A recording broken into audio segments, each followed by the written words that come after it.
उत्तराखंड राज्य की रजत जयंती मनाने के बाद इस विधानसभा सत्र में आज पुनः सदन के माध्यम से उत्तराखंड राज्य आंदोलनकारी को नमन करती हूँ, मातृशक्ति को नमन करती हूँ, जिन्होंने न केवल उत्तराखंड राज्य बनाने में अपना योगदान दिया, अपितु वे राज्य की रीढ़ बनी हुई है। इन 25 वर्षों में हमारी विधानसभा ने 500 से अधिक विधेयक पारित किए, जिनमें स्थानीय शासन में एससी, एसटी और महिलाओं हेतु आरक्षण, नौकरियों महिलाओं हेतु 30% 36 आरक्षण, यूसीसी 2024 जो कि स्वतंत्र भारत का प्रथम समान नागरिक संहिता बिल है, ऐसे ही कई अत्यधिक महत्वपूर्ण बिल पारित किए हैं। हम पर्यावरण संरक्षण के लिए पेपरलेस विधायिका की ओर बढ़ रहे हैं। 2002 की अंतरिम विधानसभा से लेकर इस 5वीं विधानसभा तक की यात्रा में उत्तराखंड ने न केवल प्रदेश में अपितु संपूर्ण भारत में लोकतंत्र को मजबूत करने का कार्य किया। मुझे आशा है कि इस लोकतंत्र के मंदिर विधानसभा और हम सबके माध्यम से हम विकसित भारत 2047 लक्ष्य को प्राप्त कर सकेंगे। जय हिंद, जय उत्तराखंड। अब प्रश्न संख्या 18 माही जी। माननीय अध्यक्ष महोदया, रजत जयंती आपको बधाई। सभी को बधाई है। माननीय अध्यक्ष महोदया, इसी अवसर पर बड़े दुख के साथ मैं महिला सशक्तिकरण एवं बाल विकास मंत्री जी से पूछना चाहती हूँ कि उत्तराखंड में महिलाओं के प्रति बढ़ती हिंसा, दुष्कर्म मामले, दहेज उत्पीड़न के खात्मे के लिए सरकार क्या कार्य कर रही है? 2012 में जहाँ उत्तराखंड महिलाओं हेतु सुरक्षित राज्यों की सूची में 5वें स्थान पर था, वहीं आज उत्तराखंड की राजधानी देहरादून महिलाओं हेतु असुरक्षित शहरों में टॉप 10 में है। आपकी डबल इंजन सरकार बेटी बचाओ बेटी पढ़ाओ का ढिंढोरा पीट रही है, वहीं दूसरी ओर राज्य में अंकिता हत्याकांड हो रहा है।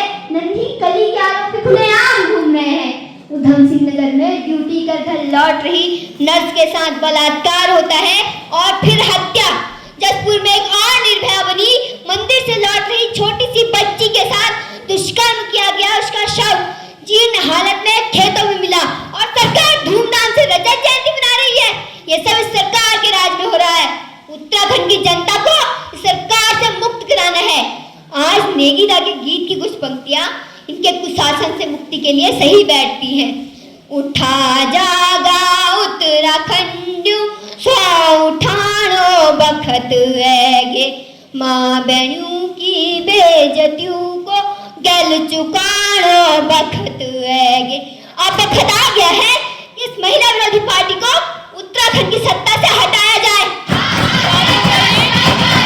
आप लोग। माननीय अध्यक्ष महोदया, इस सदन के माध्यम से मैं सरकार से पूछती हूँ कि क्या आप अवगत हैं कि राज्य में दुष्कर्म के मामले साल दर साल बढ़ते जा रहे हैं। 2023 में 136, 2024 में 142 और जून 2025 की सूचना अनुसार अध्यक्ष जी 170 मामले दुष्कर्म के हैं। आपने कहा उत्तराखंड की महिलाएं राज्य की रीढ़ हैं। इस सरकार के चंगर राज ने उस रीढ़ को तोड़ने का काम किया है।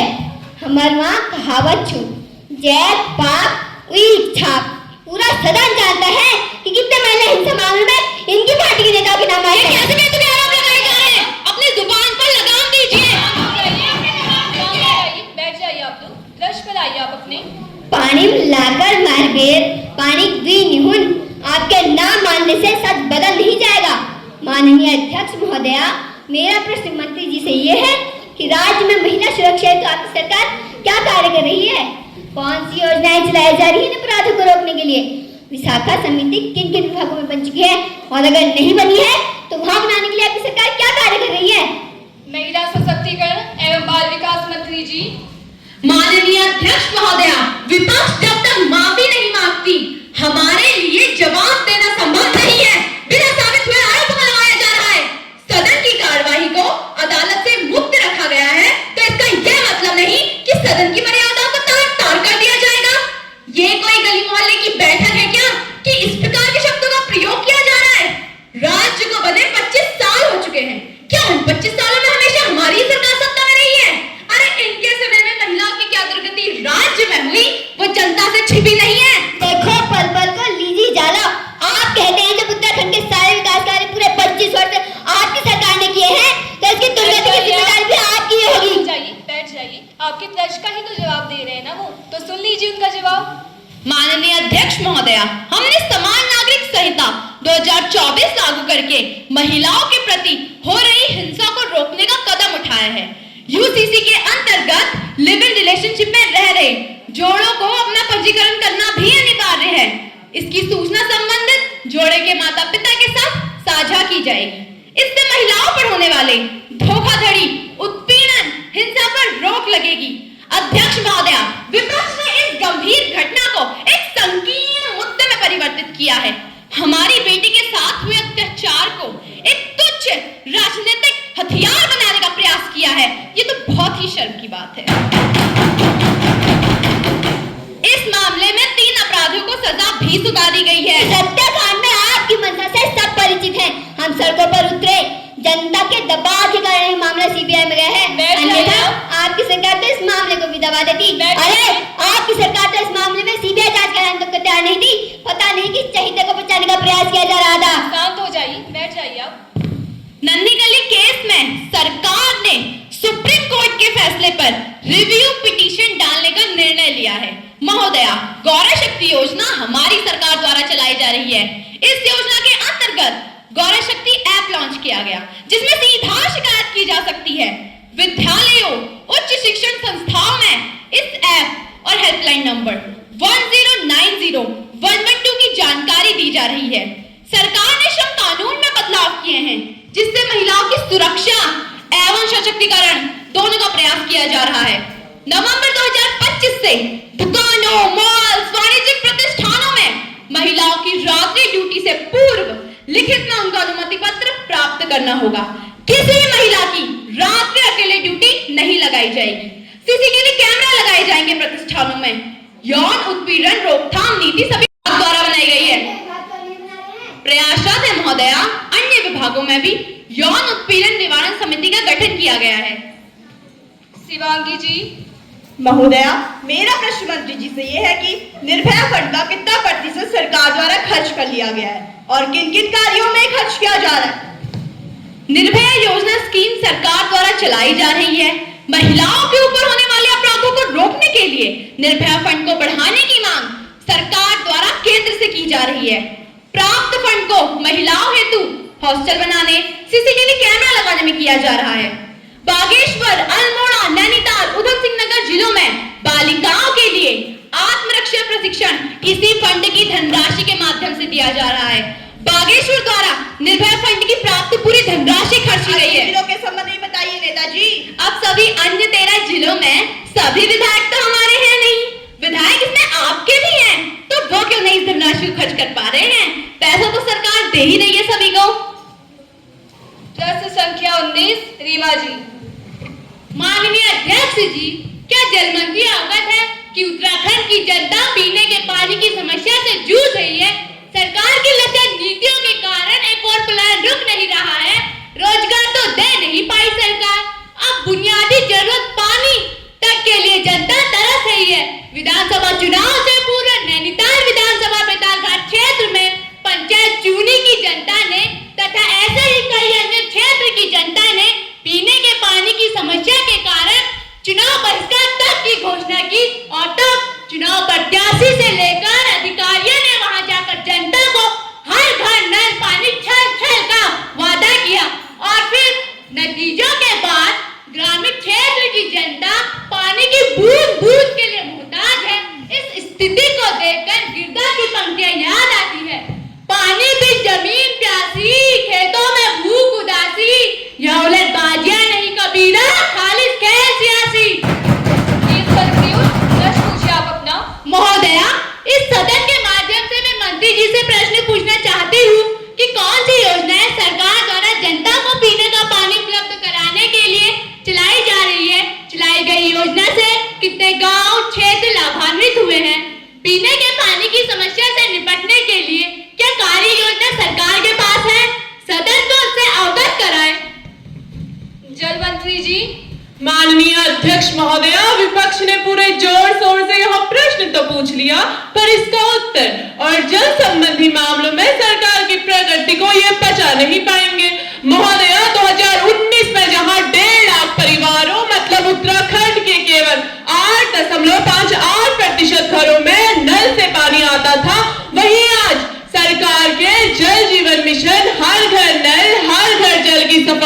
में उत्तराखंड के लगभग 98% घरों में नल से पीने का पानी, टैप वाटर आ रहा है। महोदया, देहरादून शहर को उतरकर ग्रामीण जनता के बीच जाइए, तब आपको पता चलेगी जमीनी हकीकत। ना गए अलमर, ना लाख गलमर। आप बैठ जाइए। देहरादून में बैठकर पानी की समस्या आपके समझ नहीं आएगी। Letter continue. प्रश्न पूछकर अब आप जवाब भी सुनेंगे ना, या प्रश्न होंगे यहाँ पर? महोदया, राज्य में SARRA का गठन किया गया है। ये प्राकृतिक जल स्रोतों, नदियों, झरनों को बचाने और पुनर्जीवित करने का काम करेगा। इससे वर्षा जल को भी रोकने का प्रयास किया जा रहा है। इसके द्वारा सभी नदियों एवं धारों की मैपिंग की जाएगी। इससे पीने का शुद्ध पानी जनता तक पहुंचाया जाएगा। माही जी। माननीय अध्यक्ष महोदया, अल्मोड़ा के धौला देवी ब्लॉक में गंदा पानी पीने की वजह से जिसमें कॉलफॉर्म बैक्टीरिया था, 10 लोगों की मौत, 50 से भी अधिक लोग बीमार हुए। जनता को साफ पानी के लिए मीलों दूर जाना पड़ रहा है और जिन घर में पानी पहुंच भी रहा है वो उन्हें जीवन देने के बजाय उनकी जान ले रहा है। माननीय अध्यक्ष महोदया, मेरा प्रश्न मंत्री जी से है कि सरकार जनता को साफ पीने योग्य जल उपलब्ध कराने के लिए क्या कार्य कर रही है? महोदया, अल्मोड़ा में जो घटना घटित हुई उसका दुख मैं शब्दों में व्यक्त नहीं कर सकती हूँ। टैंकी गंदी होने, पाइपलाइन से गंदा पानी टैंकी में मिल जाने के कारण ये दुखद घटना हुई। दोषियों पर कार्रवाई की जाएगी। मामले की जांच की जा रही है। कुछ काम नहीं हो रहा है महोदया, वही हाल है। सासुर बारी तक, बारी नौकर तक, नौकरा कुकुर तक, कुकुरा पूछा नहीं लगी। महोदया, जल जीवन मिशन के तहत जल परीक्षण लैबोरेटरीज लगाई जा रही है। पानी की सैंपलिंग प्रत्येक गांव में हो जाए, इसका प्रयास किया जा रहा है। इस घटना के बाद इस कार्य को और अधिक तेजी से करने का प्रयास किया जा रहा है। जल सखी स्कीम हमारी सरकार द्वारा चलाई जा रही है। इससे पानी की टेस्टिंग का कार्य गाँव में महिलाओं द्वारा किया जाएगा। इस सदन में बड़े विश्वास के साथ मैं यह कह रही हूँ कि यह प्रश्न केवल पक्ष द्वारा मौका भुनाने के लिए किया जा रहा है, वरना हमारी सरकार पूर्व की कई सरकारों से तीव्र गति और पूरी निष्ठा के साथ अपना कार्य कर रही है। प्रश्न संख्या 21 कंचन जी। माननीय अध्यक्ष महोदय, मैं वन मंत्री जी से पूछना चाहती हूँ कि क्या उन्होंने पौड़ी की 4 साल की छोटी सी बिटिया रिया का नाम सुना है, जिसकी जान गुलदार के हमले से चली गई? क्या उन्होंने 21वीं सदी के विश्व गुरु भारत में भालू की डर से थाली बजाते हुए स्कूल जाते बच्चे देखे हैं? ये घटनाएं पौड़ी गढ़वाल की है, जो कि मंत्री जी आपके विधानसभा क्षेत्र से बहुत ज्यादा दूर की नहीं है। पौड़ी, चमोली, रुद्रप्रयाग, बागेश्वर, पिथौरागढ़ और नैनीताल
मोदी जी इस सदन को बताएगी उनके द्वारा मानव वन्यजीव संघर्ष को रोकने के लिए क्या कदम उठाए जा रहे हैं।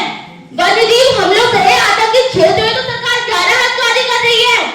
भविष्य में ये हमले ना हो इसलिए क्या कार्ययोजना सरकार के पास है। वन मंत्री जी। अध्यक्ष महोदया, इस संवेदनशील मामले को विपक्ष अपने संकीर्ण लाभ के लिए बुलाने का प्रयास कर रहा है। करिए, इनकी पार्टी के पास राज्य से लेकर राष्ट्रीय स्तर तक करने को कुछ है नहीं। इनकी पार्टी उत्तराखंड में और पूरे राष्ट्र में हाशिए में जा चुकी है। जिस कारण से कोई भी मुद्दा पकड़ के उसे हंगामे में बदल देते हैं। महोदया, उत्तराखंड में 7 वन्यजीव अभयारण्य, 6 राष्ट्रीय उद्यान है जो उत्तराखंड को पूरे देश में विशिष्ट स्थान देते हैं। उत्तराखंड में पर्यटन को बढ़ाने में इनकी भूमिका को नकारा नहीं जा सकता। हमारी सरकार वन्यजीव संरक्षण का निष्ठा से प्रयास कर रही है। ऐसे में वन्यजीवों की संख्या में गत वर्षों में वृद्धि हुई है। इस कारण से भी मानव वन्यजीव संघर्ष बढ़ रहा है। हमारी सरकार मानव और वन्यजीवों के सह अस्तित्व का प्रयास कर रही है। टकराव के कारणों को चिन्हित करके मामलों का समाधान निकाला जा रहा है। हम अत्यधिक दुख के साथ यह स्वीकार करते हैं कि संघर्ष में जाने गई हैं, जिससे पीड़ित परिवारों को हानि पहुंची है। सरकार ने मानव वन्यजीव संघर्ष से होने वाली मृत्यु पर मुआवजा राशि 6 लाख से 10 लाख कर दी है। मुआवजा राशि से जाने वापिस आ जाएगी। 10 लाख रुपए कीमत लगा जाएगी। बैठ जाइए। घायलों का मुफ्त इलाज किया जाएगा। उत्तराखंड में 800 डेंजर जोन चिन्हित किए गए हैं, जहां हमारे द्वारा रैपिड रिस्पांस टीम बनाई गई है। लोकसभा में भी हमारे सांसद महोदय ने केंद्र सरकार से इस मामले में सहयोग की मांग की है। अरे आपकी केंद्र सरकार तो नेहरू जी और वंदे मातरम चाहिए। सुनिए तो कुछ नहीं करेंगे। अभी विपक्ष ने आंकड़े प्रस्तुत किए, कितनी मृत्यु हुई, कितने घायल। महोदया, मैं सदन में बताना चाहूंगी कि इस वर्ष पिछले वर्ष से कम जानी गई है। हमलों की संख्या में कमी आई है। हमारी सरकार की इच्छा शक्ति से और संभव हो पाया है। वर्तमान में जिन क्षेत्रों में और संघर्ष अधिक हो रहा है, वहां हमारी सरकार सक्रियता से कार्य कर रही है। उन्नत पिंजरे लगाए जा रहे हैं, ड्रोन कैमरों से निगरानी की जा रही है। सरकार स्थानीय जनता का सहयोग लेकर संघर्ष को कम करने का प्रयास कर रही है। स्थानीय जनता तो केवल सहयोग के लिए है, बाकी सब तो आपका और आपके मित्रों का है। हो जाइए, शांत हो जाइए, अपने स्थान पे बैठ जाइए आप। देखिए, काम तो कर रही है सरकार, ये आप भी जानते हैं। यही से तो गए हैं आप वहाँ चुनाव आते ही, लेकिन अब उस ओर से आपको काम दिख नहीं पा रहा है। हो रहा है काम।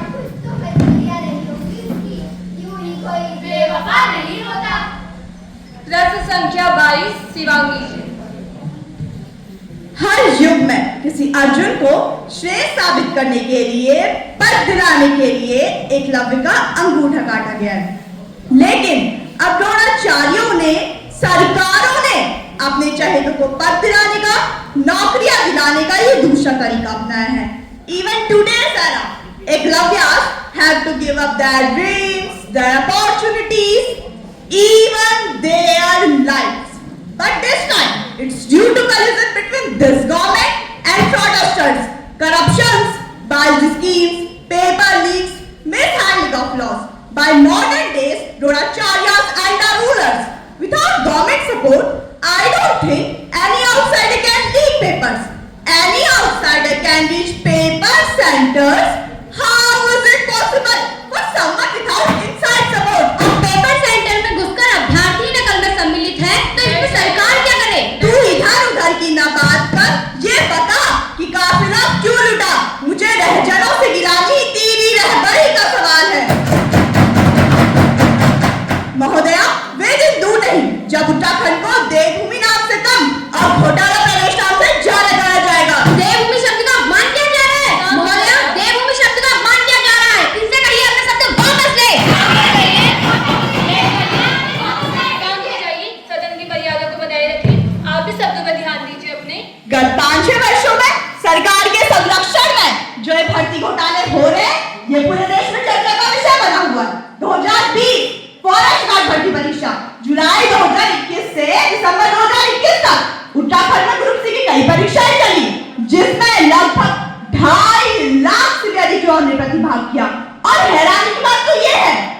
सभी परीक्षाओं के पेपर लीक हुए हैं। सबको पता है हाकम का हाकिम आगे है कौन। ये दल गुरुद्रोण साहब पुत्र मोह का दोषी है। ये हाकम का मालिक है, ये घोटाले का दोषी है। अरे इन्होंने तो लोकतंत्र के मंदिर तक को नहीं छोड़ा, विधानसभा में भर्ती घोटाले करा दिए। 2025 के यूपीएससी पेपर लीक मामले में तो हद ही पार कर दी। अब तो पेपर सड़ना तक सुरक्षित नहीं है। आखिर सरकार की पेपर कराने वाली जिनसे कर क्या नहीं है। शिवांगी जी, समय कम है और भी प्रश्न है, थोड़ा जल्दी। Madam, where we should go and talk about public problems. आखिर बोले कहा मीडिया सरकार की चाटुक टाइटल से ऊपर नहीं आ रहा। सदन में सोमवार आ नहीं पा रहा कि इनके मुख्यमंत्री को कोई जवाब देना पड़ जाए। तो जनता की पीड़ा माइक में प्रॉब्लम हो रही है सर। कैंसर माइक नहीं चल रहा है, माइक नहीं चल रहा है। सदन क्या चाह रहा है? अभी विपक्ष को बात करने का मौका भी ना दिया जाए। शिवांगी जी, प्रश्न पूछिए आप अपना। महोदया, मेरा प्रश्न कौशल और विकास मंत्री जी से कि उनकी सरकार भर्तियों में होने वाले से कहना चाहूंगी कि आधा अधूरा इतिहास मत बताइए। क्या 2019 से पहले भर्तियों में घोटाले नहीं हुए? आपकी सरकार ने ही तो इस नए जन्मे उत्तराखंड में भर्ती घोटालों को श्री गणेश किया। अपने कारनामों में ये दल चुप्पी साधे बैठा है। गीदड़ है ये, देह में शेर की खाल बांधे बैठा है। इसलिए इनके सब पर्चे खोलूंगी मैं, चाहे जान पर आ जाए, सच बोलूंगी मैं। अरे सदन है ये, कुकुर गीदड़, आप तो सदन में नहीं आ रहे, क्या कर रहे हैं? 2002 में पौड़ी का भर्ती घोटाला तो आपको याद ही होगा। जिन्होंने फॉर्म तक नहीं भरे उन्हें तक नौकरियां दे दी गई। 2002 का ही दरोगा भर्ती घोटाला, जिसने राज्य का नाम देश भर में बदनाम किया। 2016 का दरोगा भर्ती घोटाला, जिसकी सही से जांच आपकी सरकार ने नहीं की। ये घोटाले और कई अन्य घोटाले आपकी नाक के नीचे से होते चले गए, पर आपकी सरकार ने क्या किया? कुछ नहीं। महोदया, हमारी सरकार ने नकल रोकने के भरसक प्रयास किए हैं।